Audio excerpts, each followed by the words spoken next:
Hi, hello, and welcome into the Take the North podcast along with Dan Wiederer from the Chicago Tribune. I am Mark Grote from Chicago Sports Radio 670. The Score, the Bears coming off of what was another loss, a ninth straight loss, this time at the hands of the Detroit Lions at Soldier Field, 34-17, the final score.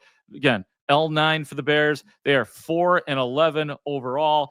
Dan Wiederer, it is great to have you back, my friend. What did you think? Because we did not get to have you on the podcast last night, as Adam Stadinsky did a great job of filling in, man. But what did you take away from last night's game?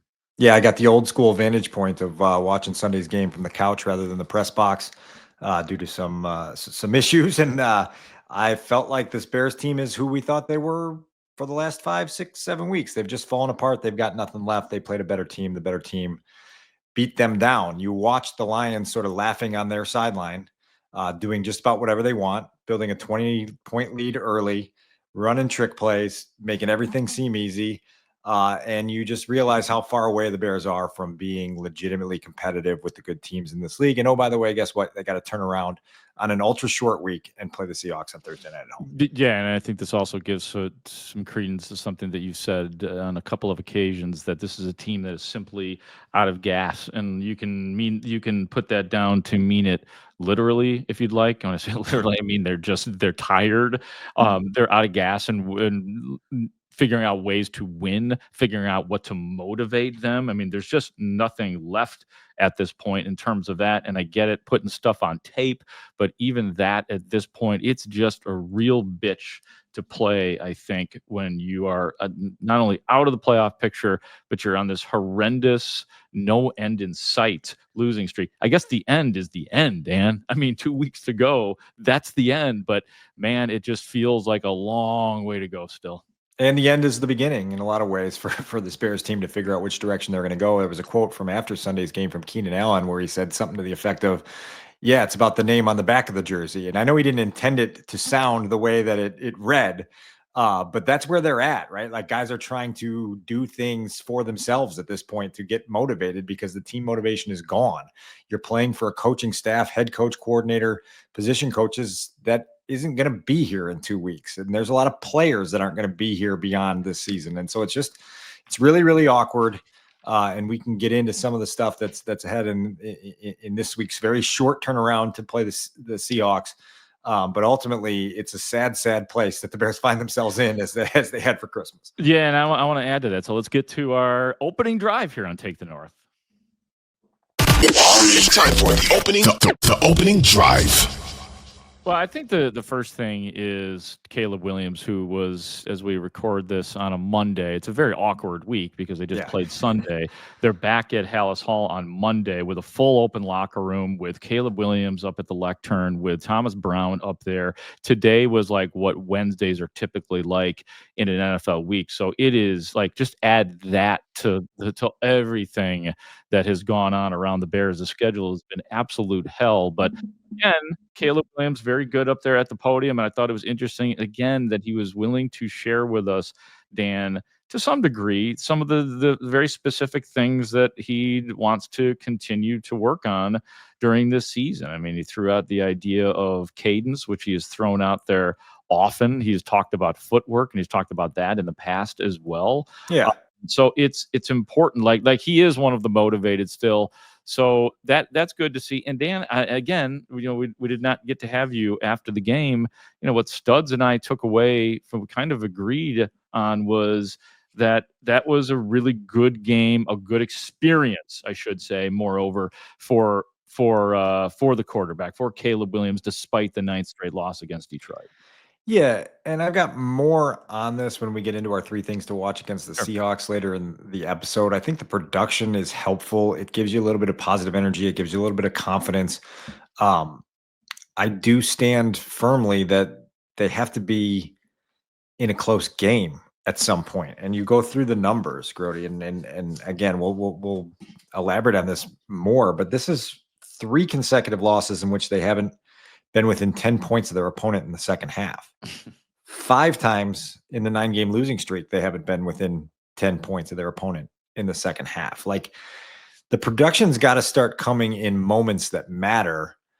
Otherwise, it's just pretty flimsy and can be poked through. Now, there's some throws in there where you go, wow, thank God that's still in there. Thank God that he doesn't feel totally mentally broken down and exhausted, that he can't still make plays, right? Like the playmaking gene is something that the Bears are going to be hoping he has for a long time. There's just some context to it that's a little bit unsettling. And you kind of have to do some imagining, I guess, to figure out what this means for 2025 and beyond, to try to figure out what's real and what's just a result of playing from 2, 3, 4 scores down. It absolutely has to be taken into account, but I do think that when you're a rookie in the NFL, you're always in the heat of the moment, and there were some really intense, tense scenarios out there in this game. I mean, you had the fourth down to Rome. That's the play for me that I loved most from the whole day, because it's a calculated gamble, right? Like, and people look at it on the surface and go, that's pretty impractical on 4th and 1 to throw a contested catch pass deep down the right side. But when you identify something in the opposing defense and you find a play that's going to exploit a matchup, and then you use a player that you drafted in the top 10 to throw a football to, and he makes a big play, that's why you signed up for this whole experience, right? It's why you pair a rookie quarterback with a rookie first-round receiver, and you go have them make magic when there are opportunities to make it. So that's one where you're right. Like, that's a meaningful moment.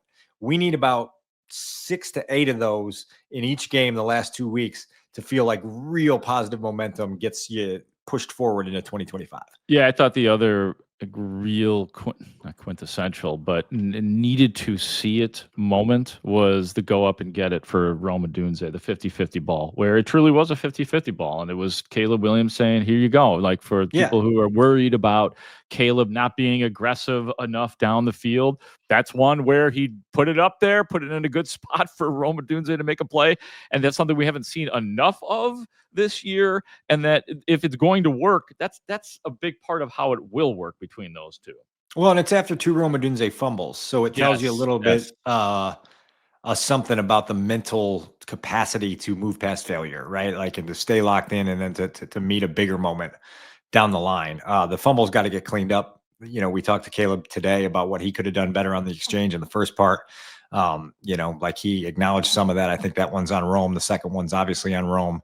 And you just got to figure out a way to make the bigger plays supersede the mistakes more than the Bears have been able to do on so many different fronts. I mean, you could take this to the defensive side of the ball if you want as well. There's just so many huge mistakes, right, within the confines of a game, where you're just left scratching your head and you're just like, that's a bad football team, right? Like, when you jump off sides 2 seconds before the 2-minute warning, understanding that they're bluffing you into trying to jump off sides 2 seconds before the 2-minute warning, that's catastrophic. And you heard Thomas Brown's answer to my question about that today, where he didn't sugarcoat any of it. He's just like, that's a lack of concentration, and you need to be better.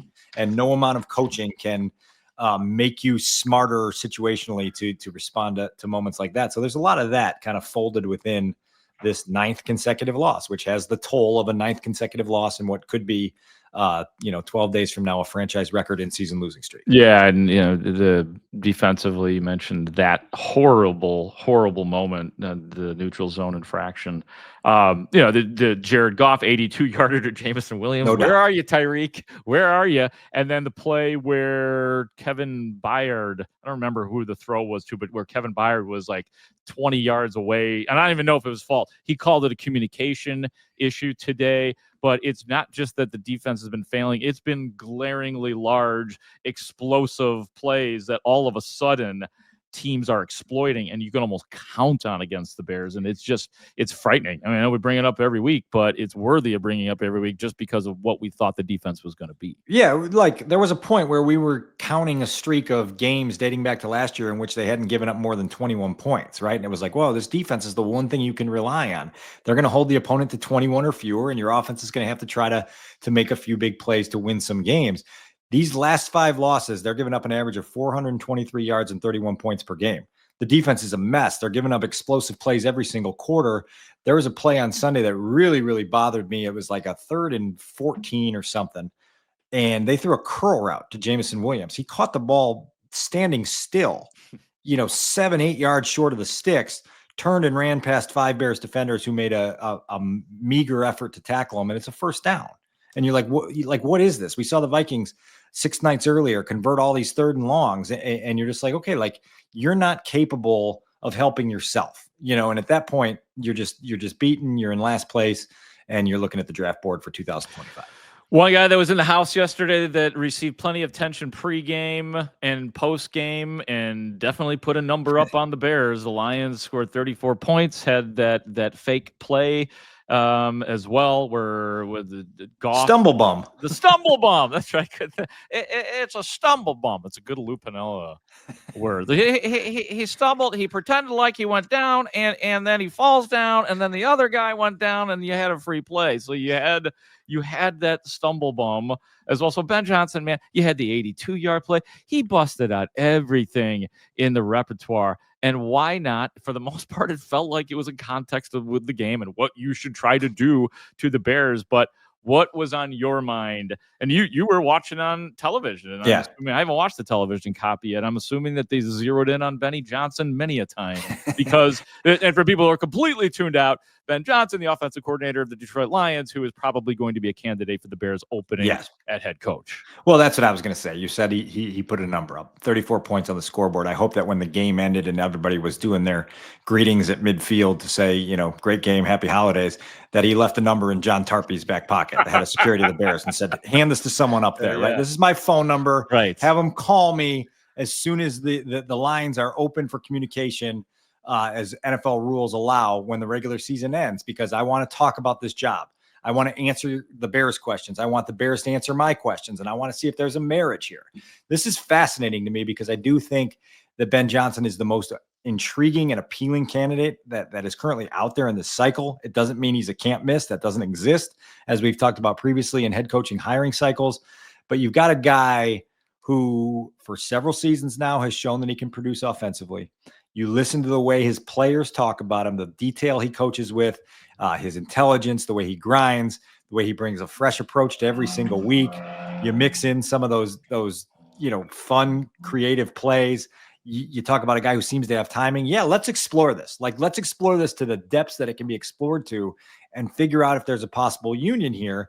Is there some risk involved? There will be risk with any single head coach you hire, but it is certainly at least worth having the conversation to figure out if there's something fun here. Yeah, no doubt about it. And I think that in a lot of ways, the Bears are lucky that there is this hot candidate out there, that it would appear that if they went for him, that there would be a lot of approval rating. And I know that sounds silly, like who cares? Well, it does matter. I mean, it really does. I mean, there is pressure from the outside. While it's not the number one thing, you got to get it right, and you got to please the people to some degree as well. Brody, I just tack on to that really quickly, that I do think it's notable that he was in Detroit with Matt Patricia, right? So he's been through the lowest of the lows. He knows the state that the Bears are in currently, because the Lions were there not that long ago when they fired Matt Patricia the day after a Thanksgiving Day loss at Ford Field.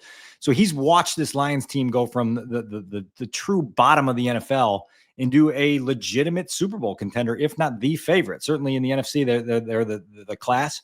And so I think there's knowledge within that experience. I think there's some valuable perspective that he could lend to a team that's trying to find its own way out of this quicksand that they've been in for far too long. He appears to have it all, and I guess it's a matter of how he interviews and how desirous he actually is of going to the Bears, but I can't imagine he wouldn't be for a lot of reasons. But we'll continue to talk about that and track it probably on just about every single episode in terms of the Bears head coaching job. The last thing before we get to Dan's what to watch for the upcoming Bears-Seattle game on Thursday night is I wanted to get your thought on this, because we talked about this a little bit after the game, Studs and I, and that was Cole Kmet finally running out of gas. Finally running out of patience. And, he's said versions of this in the past, but, the reporters and I was with a group of reporters talking to him, and somebody said to him, well, do you take something positive out of this? And he just said, no. He's like, I'm paraphrasing, I can't do it anymore. He's been through a 10-game losing streak 2 years ago. He went through a losing streak every year that he's been with the Bears, and he has just run out of ways to try to spin things that don't exist. Yeah. So he just wouldn't go there. Does that surprise you at all that Kmet got to this point? No, I loved it. And hallelujah to everything he said, because I think at times, we've been through the same losing streak that they've been through. And so there's a human nature urge to try to to try to find a silver lining, because it feels really, really I don't know what the word is, dispiriting to keep shoveling dirt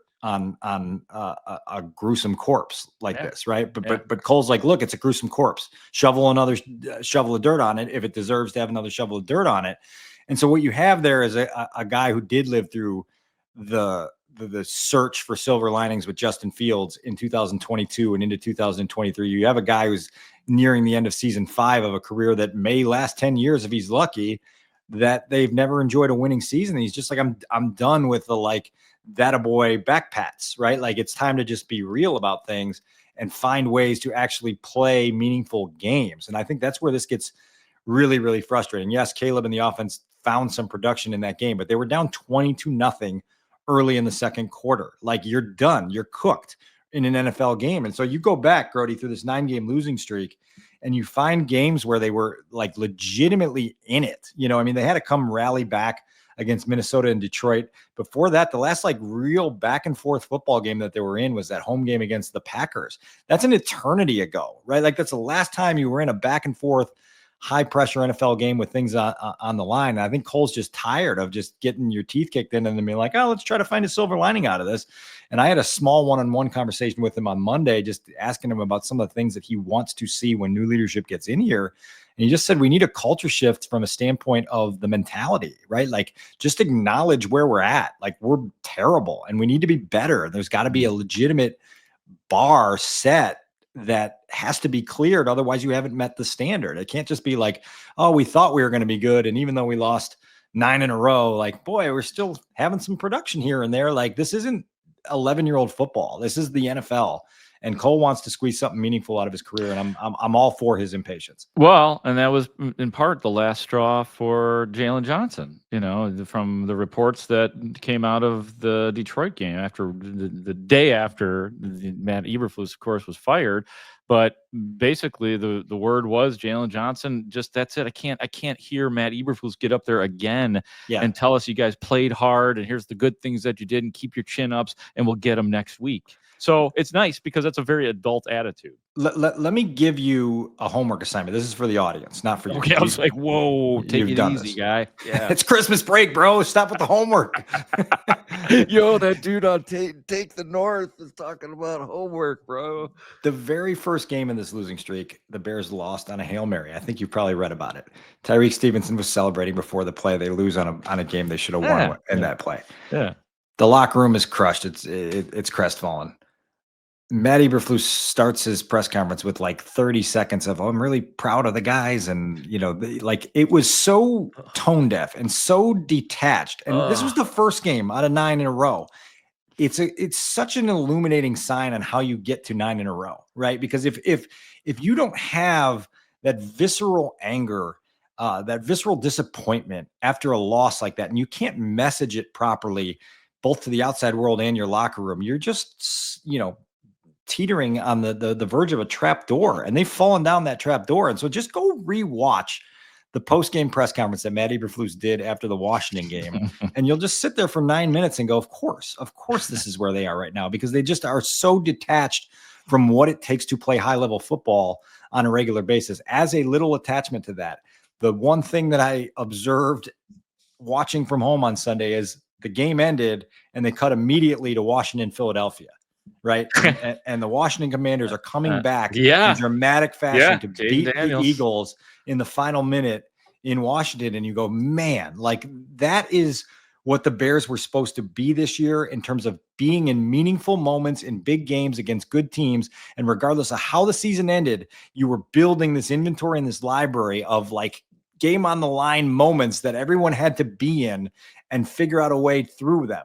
This last month plus, this isn't that, man. And it's ugly. And yeah, I'm all for the impatience. Oh my God, man. We've hit that point again. This keeps happening to me. It's like this horrible stimulation that occurs. I can't believe the Bears have lost 9 straight games and that they're 4-11. This happened to me the other night after the game. Studs and I were being pretty measured.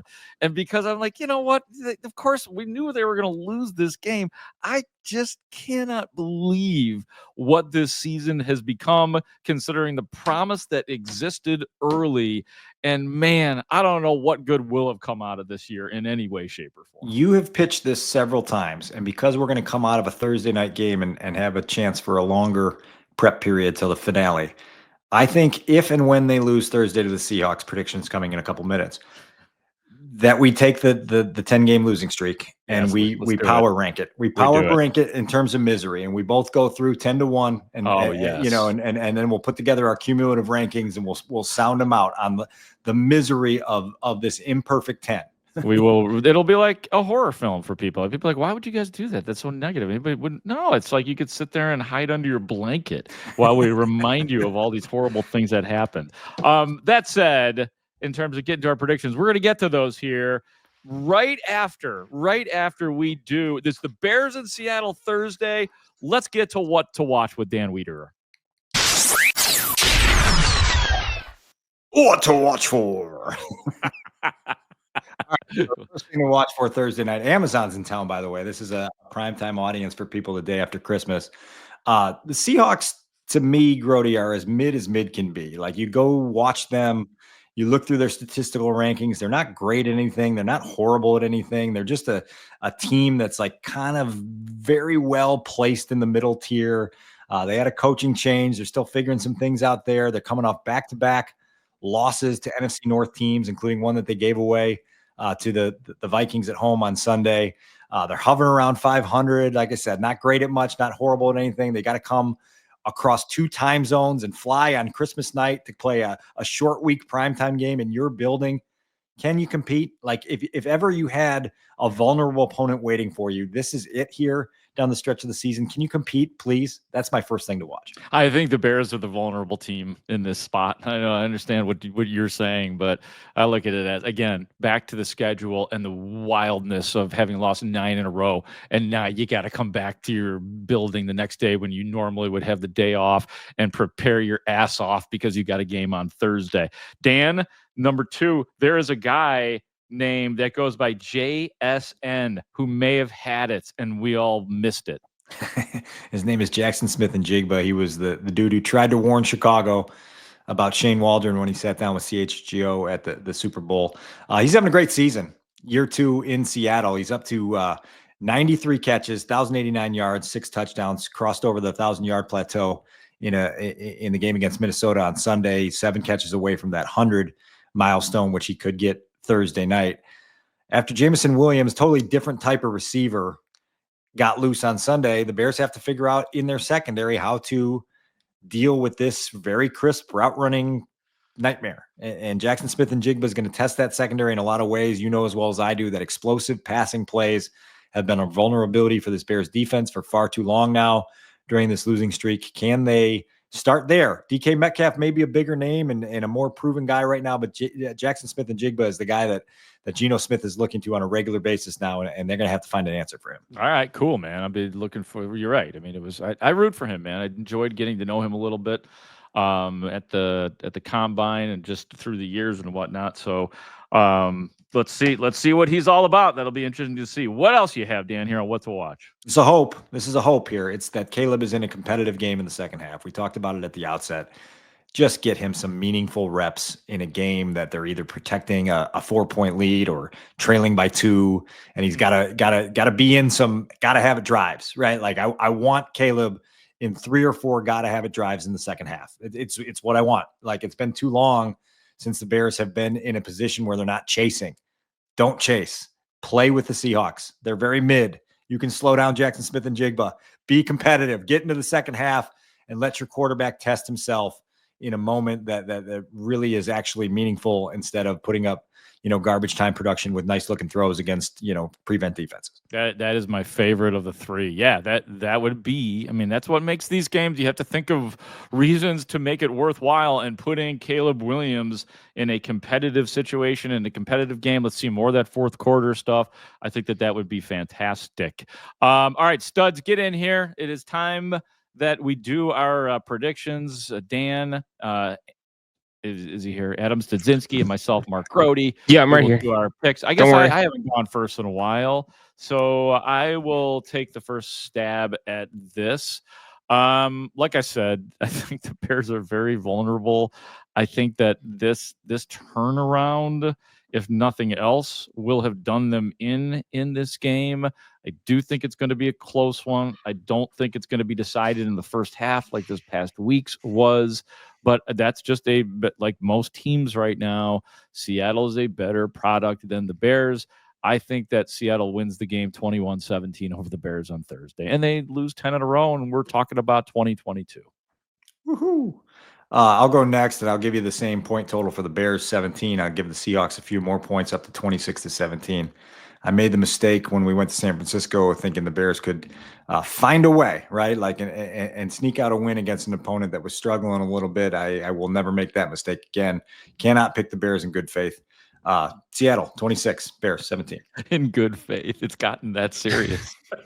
I can't do that in good faith. Sorry. All right, I'm making an illogical pick here. I'm going to go strictly on variance and just say that the Bears are going to win this game somehow, some way. I'm going to go 33-29 because the Bears defense sucks and the Bears offense will find a way to score 33 points. I don't know how. I'm just variance. That's fine. Variance. That's fine. It's not Dan Wiederer. Dan Bernstein loves variance. I've been around Bernstein too much because I'm going on variance. Variance. Okay. All right, variance it is. Stay right there, though, man, because we have a little birthday party here right now. Oh, my God. Happy birthday, Dan Wiederer. Happy birthday to you, young man. I hope that you've had a wonderful golden day today and that your birthday brings all the dreams and things that you want in your life. You got something wrong there. You said young man, not a young man anymore. Really old. I resent that. I'm the oldest one in this picture right now, so I will not stand for that. Yeah, you're but you're not allowed to sit here and say you're old when you're not the oldest one. I disagree with that statement. Yeah, you guys haven't seen how much I'm deteriorating. So I see the gray hair, the little gray hair. I got a little bit of that too. Yeah, you're thank you for the with me. wishes. Yeah, yeah, absolutely, man. No, seriously, happy birthday to you.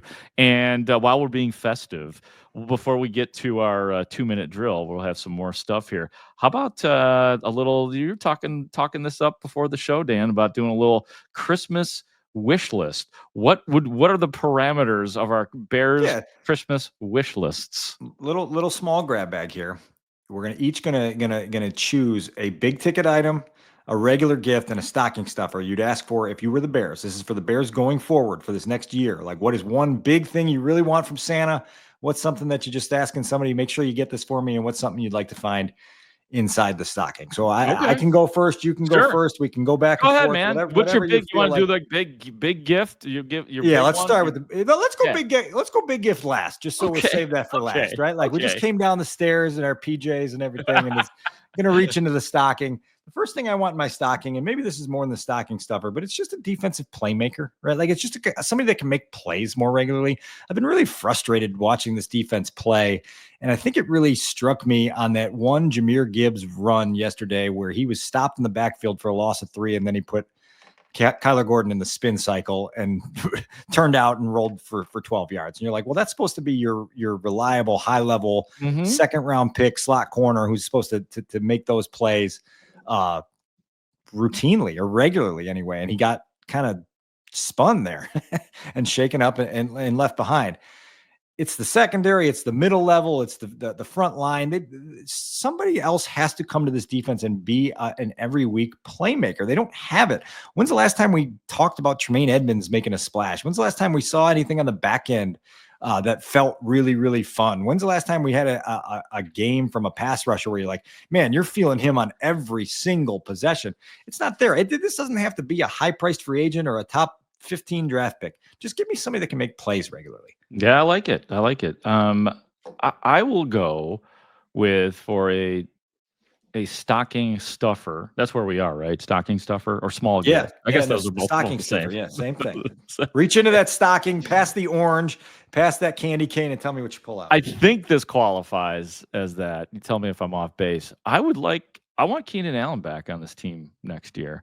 And it's not just because of, I mean, it's very convenient for me to bring this up after he has probably his best game of the season, as he did in the loss to Detroit. But I have felt it, and he did have some drops the previous week. For about the last month or so, I really felt like a good connection there. And with Keenan Allen, I feel like there's a comfort level with Keenan that is actually stronger at the moment than with DJ Moore, even in Roma Dunze for that matter. And of course, Cole Kmet. I just think there's some comfort there. All the stuff that we knew about Keenan Allen coming into this year, that he's good on third down, good route runner, quarterback friendly. I think we're finally now starting to see it, and I get it. It was a stumbly start for him. I also thought he was going to be on the injured report a whole hell of a lot more because of the foot injury and the plantar fasciitis thing came up. So I've been quietly really impressed by him. So I don't want it to ruin. And Studs brought up a good point yesterday. I mean, you don't want it to be too expensive because there are other the big ticket items that we'll get to are more important at this point. But I don't know that I was thinking that midway through the season. I thought it would be an easy guy to lob off of your roster and would still be that. And I wouldn't be heartbroken. But if I had the choice, I like Keenan Allen for Caleb Williams. It's just got to be for me at a stocking stuffer price. Yeah. It's got to be in the front of Target, $10 and under. You're getting Keenan Allen to come back for a second year. Right. I mean, that might be a little bit of a dream, but I think with all the other needs, I can't spend too much money on that. All right, it's a stocking stuffer. Yep. All right, what's the next one? What did you have? A little gift? Just your regular gift. It's just something you want. Gift? Something you want. Yeah. Okay, it's like a shirt or a tie. Yeah, or you take this one. You take this one first. Okay. I am going to go with on this. The nice gift would be. Oh man, I think I'm overshooting again. I don't know if I'm doing this game right. How about this? I would like for next year the Bears to have a new offensive coordinator, which 100% chance there will be, and I would like it to be Todd Monken. I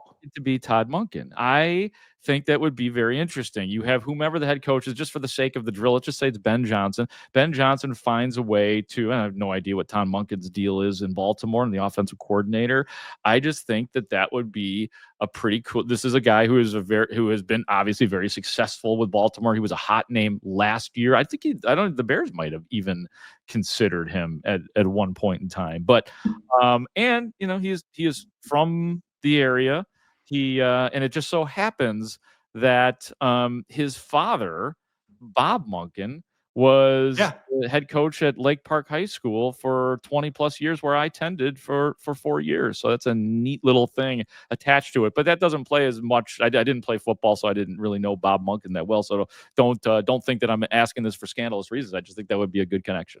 I like where your head's at with that one. And Todd Monken's a name that's come up a few times in some circles that I've talked about. I don't know how he matches with another offensive-minded coach or where that is, but he probably should even have his brain picked for a head coaching intervw, to be honest with you, if you can, because of the things that you mentioned that he's doing with Baltimore. I wouldn't hate the idea of just getting some knowledge from old Todd, because they're doing some wonderful things in Baltimore with that group there. And so if you don't get that, maybe you'll get that shirt and tie that you asked for at the outset. My regular gift that I'm asking for, Grote, is just an ass kicker on the offensive line. We know that we're going to see a refurbished offensive line when we get into training camp in 2025. We now know that left tackle might be more of a need than we previously thought of, based on Braxton Jones's injury and what that might require in the rehab for 2025. But whoever you get to regroup up front, somebody in there's got to be a mean MFer, right? Like, we've got to get to the point where it's like a Wednesday and we need to go ask an offensive lineman some questions, and there's a guy we truly are fearful of walking up to his locker and ask him if he's got a couple minutes, right? Like, that's Olin Kreutz. You want Olin Kreutz back in there, huh? I want, just somebody's got a little bit of an edge where you're like, I'm not really sure if I should do this today, but I'm going to try anyway. And like, I think they need somebody with a little nasty edge to them that can also play football at a high level. That's my regular gift request. Oh man, that's such a fun thing to think about. Yeah, this would not necessarily interest our audience, maybe for another day, but just thinking of those guys through the years who you're like, you really better be ready for everything. When you go up to this individual, because you might get barked at, you may get shot down, and your questions better be damn good too while we're at it. So hopefully we can get to that list at one point in time. All right. time Grand now. gift, your big gift, your big ticket gift. Yes. And you know what? I'll just shout mine out because it kind of goes along with what you're saying, like with an ass kicker on the offensive line. I'm being real specific here now. I'm staring at Ronnie Stanley, the left tackle from the Baltimore Ravens, who becomes a free agent unless they lock him up there. He is a left damn nasty tackle that I would love for Ryan Poles to go after and finally just be like, yeah, hey man, you can call Braxton Jones a success. He is a success, but he's going to be your backup. He is going to be depth. You move a guy who has been starting in Braxton Jones for 3 years to a depth piece, and you bring in somebody like Ronnie Stanley, then I think all of a sudden you're doing pretty well, and that would be a big ticket item for the Bears. No question about it. My big ticket item is really big. And it goes back to a conversation we had last week that this head coaching search does not have to be an either or. You don't have to go find either an offensive mind who's a brilliant strategist or somebody that can really lead and command a room. You find both in the same person. I don't know who it is. Is it Ben Johnson? Is it someone else? But get me a leader that is going to energize Haugh Hall in the first 6 hours he's there. Get me a leader that's going to play well in the big stage of Chicago, and get me somebody that has an offensive background that can help quickly catalyze the development of Caleb Williams. It's a big ticket item. It's a wish list. That's what I want. I want both. I don't want either or. I want a great leader who is also a bright offensive mind. Amen. I mean, the same as Sean McVay. Yes. Sean McVay puts those two things together probably better than anybody. As I said, I think there's a guy in the Bears' backyard, and Kevin O'Connell, who's pretty close to that as well. He may be a little too nice still, but I do believe that combination exists for sure. And yeah, like I've been saying about head coach, somebody who has power and personality. And I don't mean personality in the hey, everybody, how's it going? Sort of Matt Nagy way. I mean, it's somebody who's allowed to impose his personality and put his prints on the organization and power, because I don't think those two things have really existed with many of the head coaches that they've had in the past. Yeah, poor old meek little Kevin O'Connell just yawning his way to 13 wins again, right? Like unbelievable. I mean, seriously, it is something. Dan, it is so good to have you back and healthy, man. You look good. You sound good. It's your birthday. I'm sure that your kids are jacked up for Christmas as well. Oh, yeah. So I'm glad you're healthy just in time, sir. Thank you for those kind wishes. Really nice to hear it. Absolutely. That is going to do it for us today, Dan. Unless you had any. Oh no, I'm sorry. We didn't even get to it's time for our 2-minute drill. We'll go rapid fire. Yeah, man. 2-minute drill. The 2-minute drill. The 2-minute drill. Sorry, man. I didn't mean to cheat everybody on the show and the listening audience. And I will just share this with you that I got a hilarious response today from somebody in the locker room. I went over to Kyler Gordon and I kind of half jokingly said to him, I said, hey, what's going on over here? You got the scoop for me? Mostly joking because, no player is going to be like, yeah, here's what's going on, Grote, the following things. And he looked at me and he kind of smiled. And he goes, I think you guys pretty much know everything at this point. So like, yeah, we do. That's kind of the way this season has been. There's really nothing. I mean, of course, there will still be things to collect and answers that we will get and insight that we will have for you here. But there has been so much that has happened. There's really not a whole lot any player can tell us at this point in the season, which is just hilarious. Yeah, and January will be really interesting once we see the pieces of the puzzle start coming together. I have a quick Jonathan Taylor story for you because I think it reflects something that we've talked about in a different lens with the Bears. Jonathan Taylor went viral a week and a half ago for dropping the football at the half-yard line on his way to a long touchdown run, and it bounced out of the end zone, and it became a turnover and a touchback for the other team. Devastating moment, right? Like you go, God, that's embarrassing. I can't believe that happened. Wow. And then you say, well, how was somebody supposed to bounce back from something where they're ridiculed and lampooned for an entire week, and their worst mistake is played on a loop on ESPN and Fox Sports 1 and everything else? Jonathan Taylor on Sunday went for 218 yards and 3 touchdowns against the Titans. Like it's the definition of the FU game, right? Like I screwed up. Give me the ball again. Watch this. 218 and 3. And I just put that in the perspective of this conversation we've been having in Chicago for more than 2 months now about how the Hail Mary broke the Bears. Okay. Sad. Well Sad. done. You know what you could have done after the Hail Mary? You could have had 218 yards and 3 touchdowns, put it behind you, won a game in the next 2 weeks, and righted your season. And instead, it's been loss after demoralizing loss, error after error, and the Bears are where they are. But I just thought that was an interesting moment because the Bears have been when we get to the 2024 montage of viral moments, the Bears are on the wrong end of like 60% of them. It's stuff that you're going to want to, again, hide under that blanket. Couple of injury things just to keep track of throughout the week and leading up to Thursday.